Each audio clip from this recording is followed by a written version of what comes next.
Preparados para pagar mais imposto no país da roubalheira? Gaste e taxe. Parece ser a política vigente no Brasil, de maneira eterna. Que triste país. Os três poderes, executivo, legislativo e judiciário, alheio à crise que se avizinha no Brasil, parece se manter afastado, negociando com o nosso dinheiro em volta de uma mesa o que fazer com aquilo que é nosso, em favor deles. Esse país precisava parar. Vamos entender as mudanças que o governo trouxe na apresentação de domingo sobre o caótico, irresponsável e incompetente anúncio do aumento do IOF há poucos dias atrás. Vamos entender.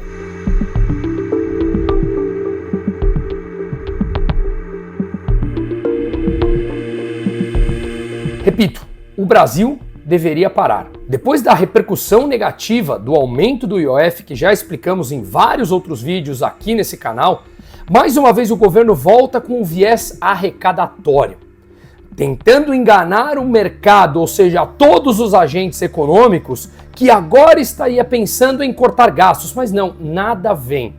Todos os ajustes praticamente são feitos pela Receita e não pelo corte de despesa do governo. As despesas obrigatórias não param de crescer e a dívida está caminhando para um nível insustentável. Ou faremos reformas estruturais de longo prazo, ou então o ajuste é feito na marra pela inflação.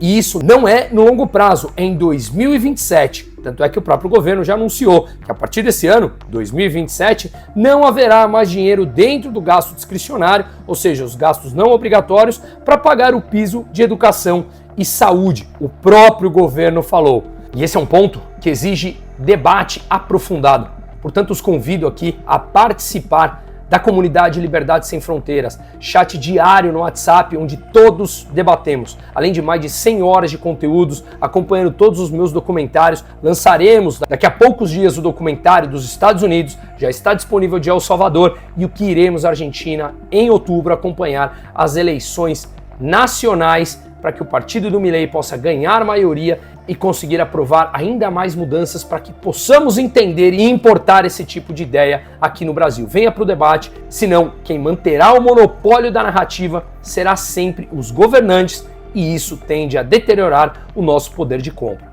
Vale lembrar que, segundo o levantamento da Gazeta do Povo, Lula subiu ou criou 24 impostos desde 2023, um a cada 37 dias. Claro que nem todos foram aprovados até o momento e muitos já estão, a maioria, já estão valendo. Ou seja, estamos sendo tributados mais para pagar os gastos crescentes de um governo centralizador, autoritário e completamente populista. O populismo leva à completa ineficiência fiscal, mais inflação e deterioração, consequentemente, do nosso poder de compra. Reformas estruturais no Brasil, como desindexação das despesas para flexibilizar o orçamento, que mais de 90% do orçamento são gastos obrigatórios para manter as despesas obrigatórias crescentes. Revisão dos mínimos constitucionais, redução de gastos tributários, desvinculação do salário mínimo para aposentadorias e para auxílios,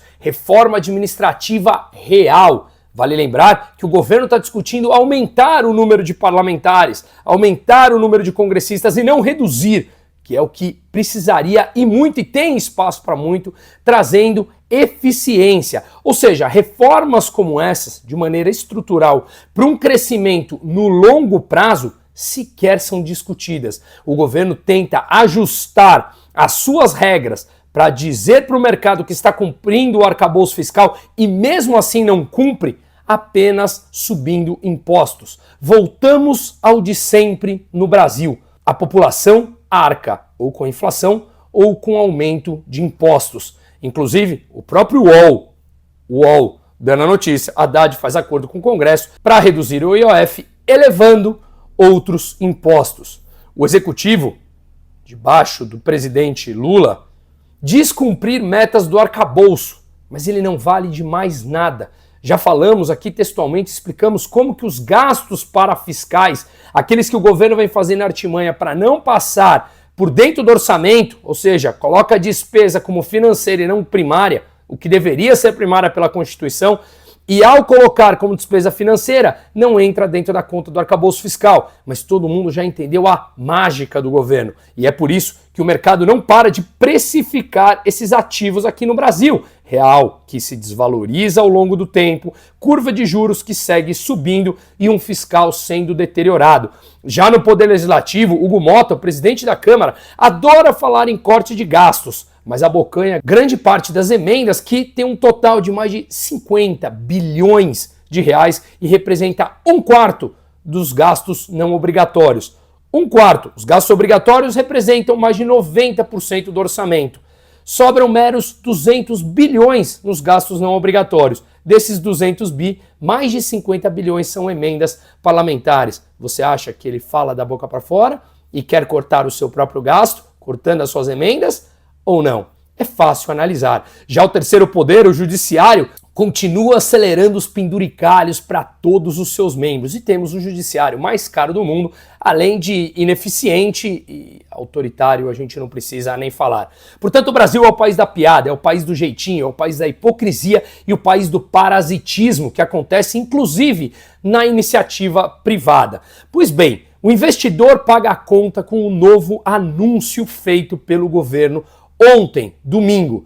Lembre-se que muitas das medidas que foram anunciadas, eles falam como se fosse o investidor que arcará com aumento de impostos. Mas são poucos no Brasil, uma vez que poucas pessoas investem em LCI, LCA.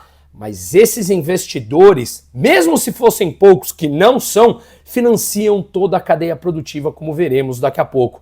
Inclusive, a Abrainc vem criticando e falando que a proposta de taxação das LCIs impacta no crédito imobiliário, aquele também que chega para o mais pobre. Claro que muito do que vai para a mais baixa renda é crédito subsidiado, que o PT usa bancos públicos para dar juros mais baixos aos juros praticados pelo mercado.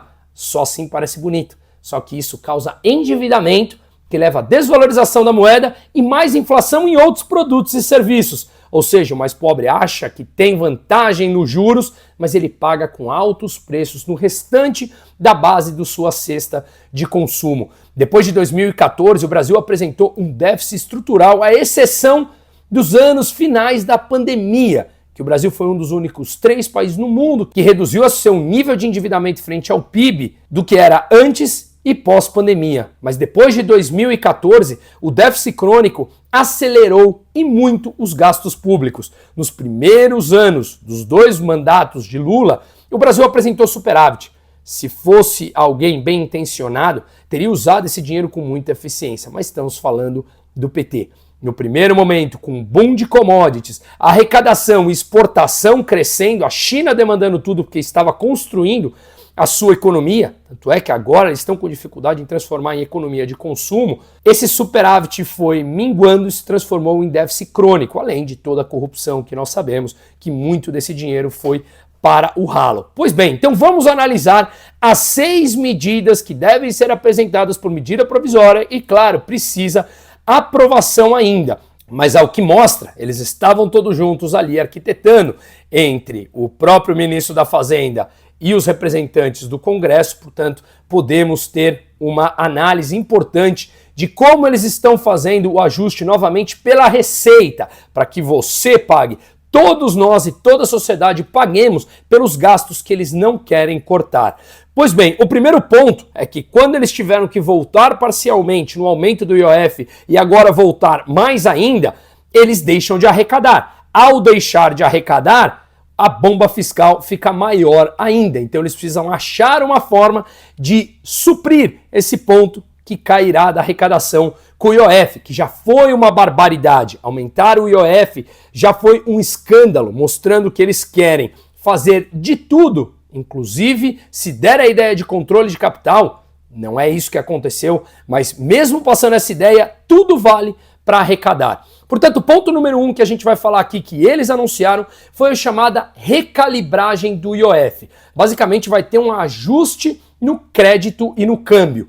Por exemplo, a retirada da alíquota fixa para a operação de risco sacado que encarecia o crédito para as pequenas empresas que representam grande parte dos empregadores no Brasil. Agora não mais terá alíquota fixa do IOF para o risco sacado, apenas a variável, que caiu de 0,95 para 0,38.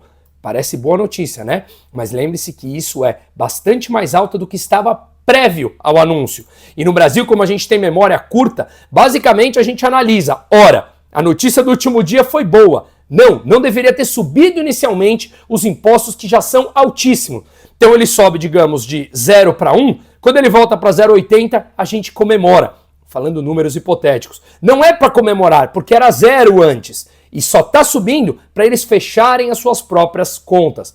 Outro ponto anunciado importante são os aportes nos planos VGBL. Os aportes que somem mais de R$200 mil para cada seguradora será taxado. Até R$200 mil não será taxado inicialmente, tudo pode mudar no Brasil, mas no anúncio primeiro do IOF, eles taxariam quem fizesse aporte acima de 50 mil. Agora até 200 mil ficou isento, mas a partir de 2026 o IOF passará a ser cobrado para quem realizar aportes anuais acima de 600 mil reais. Esse é um montante pequeno de arrecadação do governo pelos níveis que atinge uma camada muito pequena da população, portanto é simplesmente irrisório. Para o câmbio, a medida zera a alíquota de operações com a finalidade de retorno de recursos aplicados por investidor estrangeiro em participações societárias para preservar o investimento direto. Ou seja, não onera o investimento que trouxe para cá e vai voltar para o seu país, o que era um absurdo.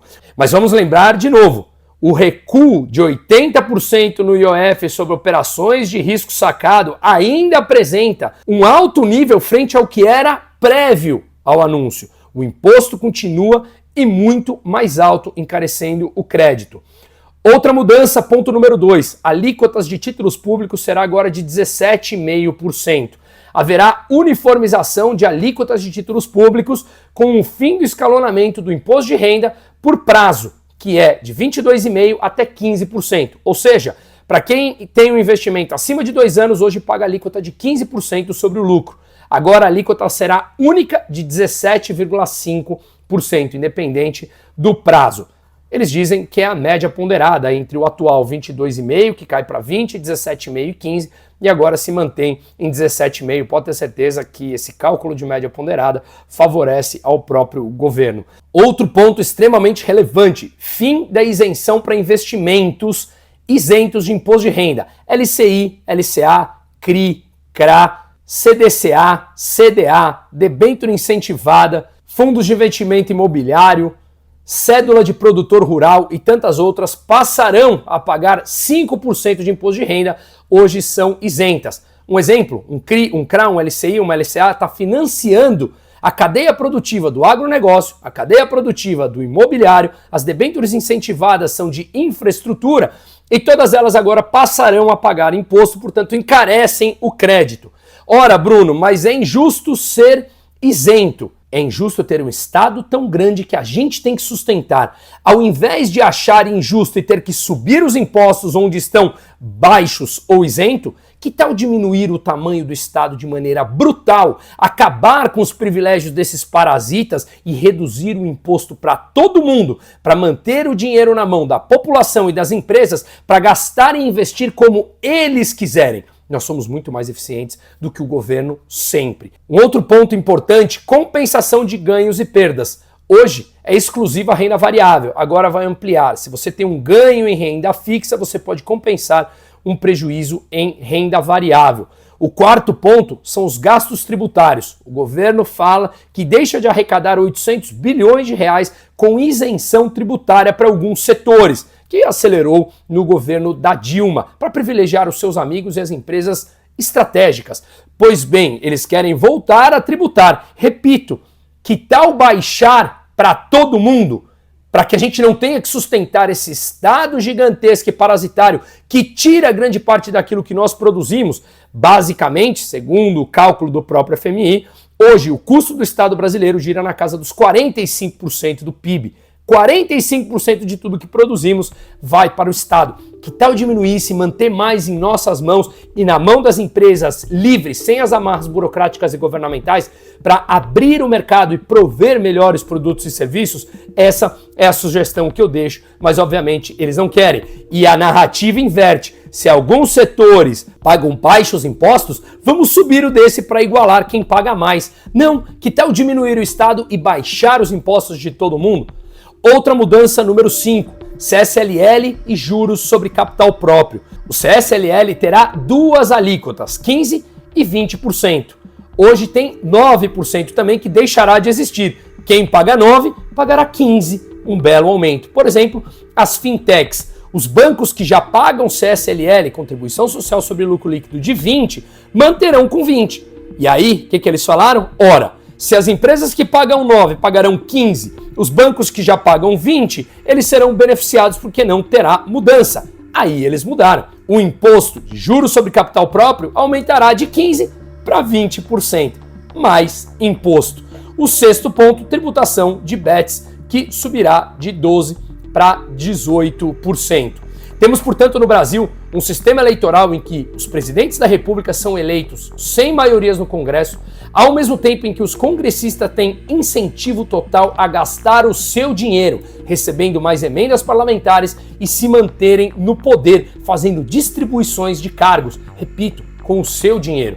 A perspectiva de uma crise pior do que a de 2014 a 2016, onde o PIB caiu 7% em 2 anos e a inflação foi a 12%, ela é real. E os três poderes permanecem alheios, gastando o nosso dinheiro, como eu sempre falo, tomando uísque e fumando charuto em volta de uma mesa, com o nosso dinheiro arquitetando como podem nos controlar ainda mais. Políticos deveriam mudar e encarar a realidade cortando os gastos para manter as suas biografias. E empresários parasitários que adoram sugar os recursos do Estado para manter os seus privilégios, para outros setores pagarem mais, deveriam acordar. Mas talvez eu esteja sendo demasiado exigente com o Brasil. Um país que, infelizmente, está no nosso DNA parasitar. E isso, inclusive, para aqueles do setor privado que estão muito próximos ao rei. E é justamente por isso que pregamos a descentralização absoluta, onde o Estado seja o mínimo possível para que aqueles mais pobres tenham condições, com mais dinheiro e liberdade nos seus bolsos, escolher por produtos melhores. A economia seria diferente, os produtos e serviços seriam muito mais abundantes do que hoje, sem as amarras estatais, as agências reguladoras, que adoram manter o mercado fechado para privilegiar os seus amigos. Pense muito a respeito disso. Seguimos.